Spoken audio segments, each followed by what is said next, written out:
اعوذ باللہ من الشیطان الرجیم بسم اللہ الرحمن الرحیم الحمد للہ رب العالمین والصلاة والسلام علی سید الانبیاء والمرسلین وعلی آل سید الانبیاء والمرسلین وبارک وسلم بسم اللہ الرحمن الرحیم رب اشرح لی صدری ویسر لی امری واحلل عقدۃ من لسانی یفقہوا قولی صدق اللہ العظیم وصدق مولانا رسول الکریم۔ معزز سامعین، اسلام میں اسلام اور ایمان میں فرق جاننے کے بعد فاؤنڈیشن میں عقیدہ بھی بہت اہمیت رکھتا ہے۔ جب تک انسان کا فاؤنڈیشن یعنی اسلام اور ایمان کو جاننے کے بعد جب تک انسان کا عقیدہ برابر نہیں ہے، قرآن کے مطابق نہیں ہے، آئیں بائیں ان کی باتوں کے قصوں کے اوپر اگر ہے تو وہ جو اس چیز کو جو فالو کریں گے وہ لوگ ہی اس کو بھگتیں گے۔ اللہ تعالیٰ نے قرآن میں کلیئرلی اور رسول اللہ نے کلیئرلی اپنی احادیث میں فرما چکے ہیں کہ انسان کا عقیدہ کیا ہونا چاہیے۔ عقیدہ تو یہ ہے کہ اللہ تعالیٰ نے سورہ توبہ آیت نمبر 24 میں فرما دیا ہے کہ تمہاری محبت تمام محبتوں کے اوپر، اللہ اس کے رسول اور جہاد فی سبیل اللہ کی محبت جب تک نہیں ہے، جب تک تم مسلمان نہیں ہیں، اگر تمہاری محبتیں اللہ اس کے رسول جہاد فی سبیل اللہ کی محبت کے اوپر اگر ہو گئی ہیں دوسری قسم کی محبتیں، جیسا کہ تمہارے رشتہ داروں کی، تمہارے مال و متاع کی، نوکریوں کی، کاروبار کی، تو تم فاسق ہے، اور فاسقوں کو اللہ ہدایت نہیں دیتا۔ تو ان بریف یہ ہے کہ ہمارا عقیدہ سب سے پہلے اللہ اس کے رسول جہاد فی سبیل اللہ کی محبت تمام محبتوں کے اوپر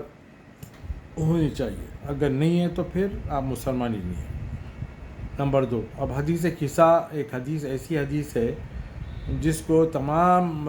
فرقے والے متفق علیہ مانتے ہیں، اور بخاری اور مسلم میں بھی ہے۔ مسلم شریف میں جہاں پہ آتا ہے کہ جو سعودی عربیہ میں 1980 میں ایک ایڈیشن نکلا تھا، اس ایڈیشن میں مناقب یعنی اہل بیت کے چیپٹر میں پیج نمبر 1833 پہ والیوم نمبر 4 میں کلیئرلی یہ حدیث منشن ہے، جس میں کہا گیا ہے کہ ایک روز کا واقعہ ہے کہ رسول اللہ صلی اللہ علیہ وآلہ وسلم حضرت ام سلمہ سلام اللہ علیہ کے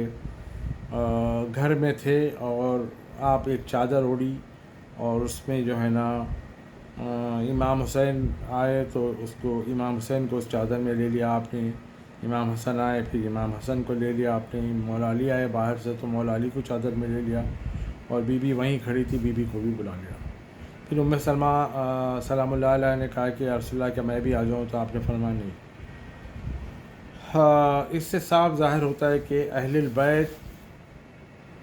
جو گھر والے ہیں وہ الگ ہے، یہ اہل البیت جو نبوت کے اہل البیت ہے وہ الگ ہے۔ اس کے بعد جب چادر میں آپ رسول اللہ صلی اللہ علیہ وآلہ وسلم نے چاروں کو لے لیا تو اللہ تعالیٰ سے فرمایا یا اللہ یہ میرے اہل بیت ہے، اور میں ان سے محبت کرتا ہوں، آپ بھی ان سے محبت کیجیے۔ اور پھر آپ نے فرمایا یا اللہ یہ میرے اہل بیت کو تمام ناپاکیوں سے، تمام رچ سے پاک کر دیجیے۔ جس کے بعد اس کے دوسرے ہی دن سورہ احزاب میں آیت نمبر 33 کے آخری پارٹ میں اس بارے میں اللہ تعالیٰ نے ذکر فرمایا ہے۔ فرمایا یہ ہے کہ اللہ تو یہی چاہتا ہے کہ اے نبی کے گھر والوں کہ تم سے ہر ناپاکی کو دور کر دے اور تمہیں پاک کر کے خوب ستھرا کر دے۔ تو یہ آیت نازل ہوئی ہے صرف اور صرف چادر میں جو تھے ان کی ناپاکی کے لیے۔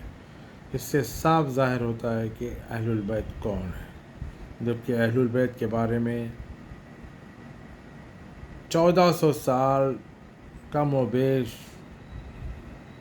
سے جو ہے نا گمراہ کرتے آ رہے ہیں لوگ۔ امام اقسام کے جو اہل البیت کے دشمن ہیں، جو اہل بیت نبوت کے دشمن ہیں، وہ لوگوں کو گمراہ کر رہے ہیں، اور لوگ خود پھنس رہے ہیں، اور وہ بھی جو ہے نا مصیبت میں پڑ جائیں گے آخرت میں، جو قرآن کے مطابق عقیدے سے باہر رہیں گے۔ تو جب اللہ نے ان کو پاک کر دیا، پھر اس کے بعد ایک اور چیز ہے جس کے اندر آپ کو یہ بات کنفرم ہوتی ہے کہ وہ ہے کہ مباہلہ، جب نجران کے کچھ پادریاں رسول اللہ کے پاس مسجد میں رسول اللہ لا کے رکھے تھے تاکہ اسلام کی اسٹڈی کرے، تو وہ لوگ آخر میں بولے کہ ہم آپ کے دین سے اتفاق نہیں رکھتے، ہم یہی بات پہ یقین رکھتے ہیں کہ عیسیٰ اللہ کے جو نا بیٹے ہیں۔ رسول اللہ کو اللہ تعالیٰ نے آیت نازل فرمائی کہ ان سے کہہ دو کہ آؤ تم اپنے نفسوں کو لاؤ، ہم اپنے نفسوں کو لاتے ہیں، تم اپنے بیٹوں کو لاؤ، ہم اپنے بیٹوں کو لاتے ہیں، تم اپنی عورتوں کو لاؤ، ہم اپنی عورتوں کو لاتے ہیں، اور جھوٹوں پہ لعنت ڈالتے ہیں۔ تو جب رسول اللہ جو ہے نا صلی اللہ علیہ وآلہ وسلم آئے مباہلے کے لیے جب تشریف لے گئے، جو مدینے کے باہر حصے میں تھا، وہ باہر آؤٹسکٹس مدینے کے باہر رکھا گیا تھا، تو رسول اللہ صلی اللہ علیہ وآلہ وسلم نے عورتوں میں بی بی فاطمہ سلام اللہ علیہ کو لے گئے، اور نفسوں میں اپنے نفس یعنی اپنی جان یعنی سول حضرت علی کو لے گئے، بیٹوں میں امام حسین کو لے گئے۔ اب اس سے صاف ظاہر ہو رہا ہے کہ لوگ کنفیوز کرتے ہیں کہ اہل البیت وہ تو بیویاں، بے شک بیویاں اہل البیت ہے، وہ اہل البیت اپنے پرسنل ہے، وہ یہ اہل بیت نبوہ ہے، یہ اہل بیت الگ لائن کے اہل بیت ہے، اور جس کو مینشن کیا گیا ہے خاص طور پہ، جس طرح سے رسول اللہ جو ہے نا مباہلے میں بھی لوگوں کو ہی لے کے گئے، حدیث قصہ کے بعد یہ ہوا، مباہلے میں بھی یہ لوگ ہی تشریف لے گئے، اور جس کو دیکھ کے نجران کے پادریوں نے وہاں سے بھاگ دیا، یہ سوچ کے کہ دو چھوٹے معصوم بچے جب ہاتھ اٹھائیں گے تو ہم تباہ و برباد ہو جائیں گے، پوری کرسچینٹی تباہ و برباد ہو جائے گی، اور ان کو یقین تھا کہ وہ جھوٹے ہیں۔ نمبر 2 کنفرم ہو گیا اہل بیت کون ہے۔ نمبر 3 پھر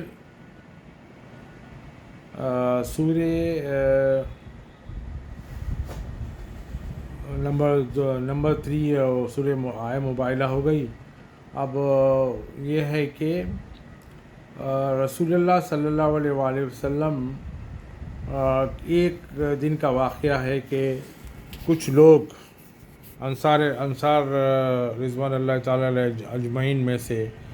کچھ لوگ جو ہے نا بہت سارا مال و متاع جمع کر کے آقا دو جہاں صلی اللہ علیہ وآلہ وسلم کے پاس آئے اور کہنے لگے، یا رسول اللہ، آپ نے ہم کو سیدھے راستہ دکھایا،